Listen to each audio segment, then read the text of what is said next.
Imagine you wake up tomorrow morning. You go to the bathroom, you splash cold water on your face, and you look into the mirror. But for the first time in 20, 30, or 40 years, you don't recognize the person looking back. Not because you've aged, not because you're sick, but because you realize that the person in the mirror is a stranger. The clothes they're wearing, chosen to impress a boss they don't like. The expression on their face, a practiced mask of polite compliance, sculpted by 1,000 social interactions they didn't want to have. The goals in their head, hand-me-downs from parents, teachers, and a digital algorithm that knows their fears better than they know their own dreams. Friedrich Nietzsche, the man with the most famous mustache in philosophy and a mind that burned like a supernova, had a terrifying realization. Most people die as someone else. He believed that becoming who you are is the most dangerous, lonely, and exhilarating project a human being can undertake. It isn't about finding yourself at a retreat. It's about becoming an architect. It's about tearing down the cathedral of lies you were born into and building something original on the ruins. Are you currently in the middle of this demolition? Are you feeling lost, isolated, or strange? In the next hour, we aren't just going to talk about philosophy. We are going to look for the 5 specific signs that you are finally shedding the skin of the herd and becoming the overman, the version of you that was always meant to exist. The problem, the death of God, and the vacuum of meaning. Before we get to the signs, we have to understand the landscape. Nietzsche lived in a time of collapse. He famously proclaimed, "God is dead." He wasn't celebrating. He was sounding an alarm. He meant that the old structures, the religious certainties, the rigid moral codes, the guaranteed maps of how to live, had lost their power. When the old maps burn, people do one of 2 things. They collapse into nihilism, believing nothing matters, so why try? They retreat into the herd, clinging to political tribes, consumerism, or busyness to avoid the void. But Nietzsche proposed a third way, the creator. To become who you are, you must first survive the realization that there is no pre-written script for your life. You have to write the script while you are performing it. If you feel a deep sense of existential vertigo right now, if you feel like the ground is shaking beneath your feet, it's because you finally stepped off the paved road and into the wilderness of your own potential. Sign number 1, the weight of the camel is becoming unbearable. Nietzsche's most famous metaphor for personal growth is the 3 metamorphoses of the spirit, and the first stage is the camel. The anatomy of the camel. The camel is the beast of burden. It is the version of you that is strong, disciplined, and eager to please. The camel kneels down and says to the world, "What is heavy? What is difficult? Put it on my back so I can prove how strong I am." If you have spent your life being the reliable one, the one who gets the straight A's, the one who never misses a deadline, the one who carries the emotional weight of their family, you are a magnificent camel. But here is the sign. The sign that you are becoming who you are meant to be isn't that you are getting better at carrying the weight. It's that you are starting to hate the weight. The loneliest desert, Nietzsche says that the camel eventually takes its heavy burden into the loneliest desert. In modern terms, the desert is that moment in your life where your success feels empty. You've done everything right. You have the job, the house, the relationship, the social standing. You followed the instructions, but as you stand in the middle of your life, you realize you are thirsty. Your soul is parched. The sign is a feeling of friction. You start to feel a deep physical resistance to your daily routine. You feel allergic to small talk. You look at the idols of your society, the celebrities, the billionaires, the influencers, and instead of envy, you feel a strange, cold pity. Why? This is a good thing. Most people think this feeling is burnout or depression. They go to a doctor to get fixed, so they can go back to being a good camel. Do not fix this. This heaviness is your spirit's way of telling you that you've reached the limit of what other people can teach you. You have collected all the values of your culture, your parents, and your peers. You've carried them faithfully. But now, you are realizing that these values are external. They are like a heavy winter coat being worn in the middle of a desert. The sign that you're becoming who you're meant to be is the moment you stop asking, "How can I carry more?" and start asking, "Why am I carrying this at all?" Sign number 2. You've discovered your holy no. Once the camel realizes the weight is useless, it undergoes a terrifying transformation. It becomes the lion. The war with the great dragon. In the desert, the lion encounters its greatest enemy, a massive, shimmering dragon. On every scale of this dragon, in gold letters, are the words, "Thou shalt." The dragon is everything you've been told you should be. Thou shalt be productive. Thou shalt be likable. Thou shalt follow the traditional path. The dragon is the voice of the herd. It is the voice of 2,000 years of tradition, social pressure, and evolutionary safety. The dragon is the ultimate good citizen. The second sign that you are becoming who you are meant to be is that you have stopped arguing with the dragon and have started fighting it. The holy no. Nietzsche says the lion seeks out its last master. It wants to fight him and its last god. For victory, it wants to fight the great dragon. Becoming yourself requires what Nietzsche calls a holy no. This isn't just teenage rebellion. This isn't being difficult for the sake of it. The holy no is a surgical strike. It is the moment you look at a social expectation, perhaps a high-paying career that drains your soul, or a toxic family dynamic that demands your silence, and you say no with a clarity that vibrates in your bones. You know this sign is happening to you if you are losing friends, and you're okay with it. People who liked the compliant, you will be threatened by the lion, you. You feel a surge of will to power. You suddenly have energy for things that matter to you, even if they make no money or bring no fame. The guilt is fading. You used to feel guilty for not meeting expectations. Now, you feel a sense of duty to disappoint those who want to keep you in a cage. The danger of the lion. Nietzsche warned that the lion stage is the spirit of destruction. You are tearing things down. You are quitting jobs, ending relationships, and challenging beliefs. This is the messy middle. It's the part of the movie where everything seems to be falling apart. But remember, you cannot build a new temple on top of an old one. The lion clears the ground. If your life feels like a demolition zone right now, don't panic. You aren't failing. You are just making room for the overman to breathe. Sign number 3. You no longer seek happiness, you seek growth.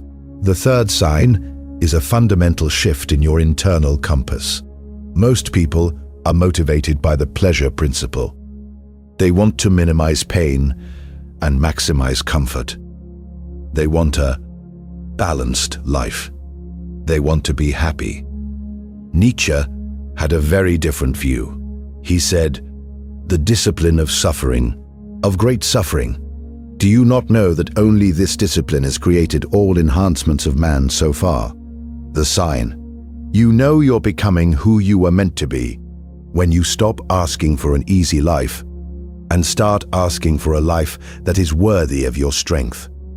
The Dancing Star, Nietzsche famously wrote, "One must still have chaos in oneself to be able to give birth to a dancing star."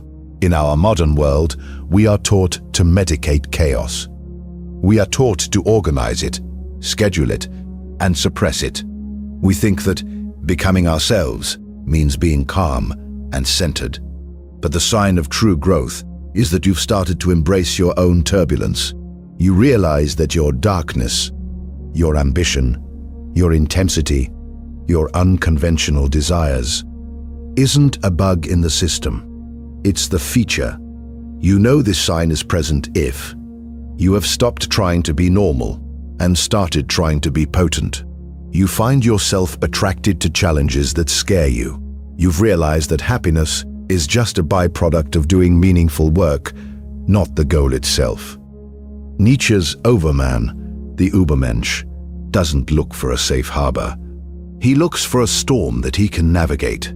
If you are deliberately choosing the harder path because you know it will forge you into something stronger, you are no longer a member of the herd. You are becoming a creator of your own values. Sign number 4. You have embraced amor fati. The fourth sign that you are becoming who you were always meant to be is a shift in how you view your past. Most people live in a state of perpetual regret. They have a list of things they wish hadn't happened. The breakup, the failed business, the childhood trauma, the wasted years. But Nietzsche introduced a concept that acts as a spiritual alchemy. Amor fati, or the love of fate. 1. Beyond acceptance. Acceptance is passive. Acceptance says, I guess I can't change it, so I'll deal with it. It says, I wouldn't change a single second of it, because every agonizing moment was a necessary ingredient in the person I am today. Nietzsche wrote, my formula for greatness in a human being is amor fati, that one wants nothing to be different, not forward, not backward, not in all eternity, not merely bear what is necessary, but love it. The sign, you know you are reaching this stage when you stop looking at your life as a series of mistakes and start looking at it as a sculpture. You realize that the hammer blows of your life, the pain and the loss, were the very things that chipped away the marble to reveal the statue underneath. 2. The great yes to life. When you embrace amor fati, you stop being a victim of your history. A victim says, I am broken because of what happened to me. A Nietzschean creator says, I am expansive because of what happened to me. Check for this sign in your life. You no longer seek closure from people who hurt you. You seek utility from the lessons they inadvertently taught you. You stop saying, if only, and start saying, therefore. E.g., I lost my job, therefore I am finally free to build my own company. You feel a strange sense of gratitude for your darkest hours. The litmus test, the eternal recurrence. To truly understand if you are becoming who you are meant to be, Nietzsche gives us the ultimate psychological pressure test. It's called the eternal recurrence. The thought experiment. Imagine a demon creeps into your room at night and whispers, this life as you now live it and have lived it, you will have to live once more, and innumerable times more. And there will be nothing new in it.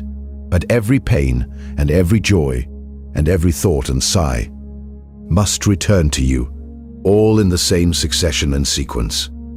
The reaction is the sign. If this idea fills you with dread, you are still living for someone else.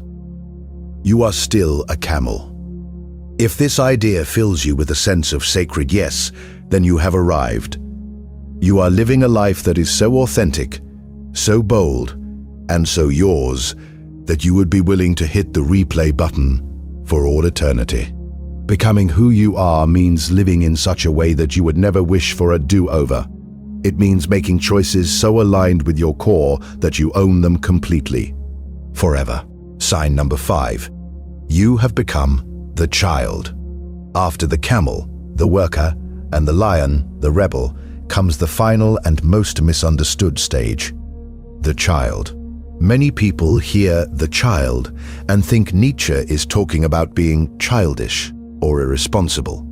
It's the opposite. The child is the highest form of the human spirit. 1. Why the child? The lion is great at saying no. The lion is a warrior, but the lion is always defined by what it is fighting against. If you are always in lion mode, you are always angry, always rebelling, always defined by your enemies. The child, however, is innocence and forgetting. A new beginning, a game, a self-propelled wheel. The sign, the final sign that you are becoming who you were meant to be, is that you have stopped fighting and started playing. 2. Characteristics of the child state. Forgetting, you have let go of the grudges and the moral debt you felt you owed to society. You don't care about settling scores anymore. A new beginning. You approach your work, your art, and your relationships with a sense of first-time wonder. The sacred yes. You aren't doing things because you should, Camel, or because you want to prove them wrong, Lion. You are doing things because they are a natural overflow of your own joy. How to recognize this? In yourself. You find yourself in flow states more often. You create things not for the likes or the money, but for the sheer game of it. You have regained your spontaneity. You've moved beyond the seriousness of the adult world and found the earnestness of the playing child. Reclaiming your values, master versus slave morality. To sustain the child state, you have to understand where your values come from. Nietzsche divided morality into two types: master morality and slave morality. Slave morality is born of resentment. It values things like humility, pity, and selflessness, not because they are inherently good, but because they protect the weak from the strong. It says, "I am good because I am not like that person." Master morality is self-affirming. It doesn't look at others to decide what is good. It looks inward. It values strength, beauty, nobility, and creativity. It says, "This is good because it enhances my life." The transition. As you become who you are, you will notice yourself shifting away from slave morality. You will stop judging people for being too ambitious or too bold. Instead, you will start admiring excellence wherever you see it, and you will demand excellence from yourself. You stop trying to be meek to fit in, and you start trying to be magnificent to stand out. Practical Nietzsche, how to live this today. We've covered the lofty stuff, but how does a Nietzschean live in the year 2026? 1. In your career, a camel works for the paycheck and the title. A lion works to disrupt the industry or beat the competition. A child works because the work itself is a sacred game. The goal. Find the intersection where your deepest talent meets your greatest joy. If your job feels like a prison, your lion needs to roar. 2. In your relationships, stop looking for halves to make you whole. Nietzsche believed that the best relationships are between two sovereign individuals who don't need each other, but choose each other to climb higher mountains. The goal: surround yourself with people who make you feel more, not less. If a relationship requires you to shrink yourself, it is a slave morality trap. 3. In your health and body, Nietzsche was obsessed with the connection between the mind and the body. He said, "There is more wisdom in your body than in your deepest philosophy." The goal: treat your body not as a luggage carrier for your brain, but as the engine of your will to power.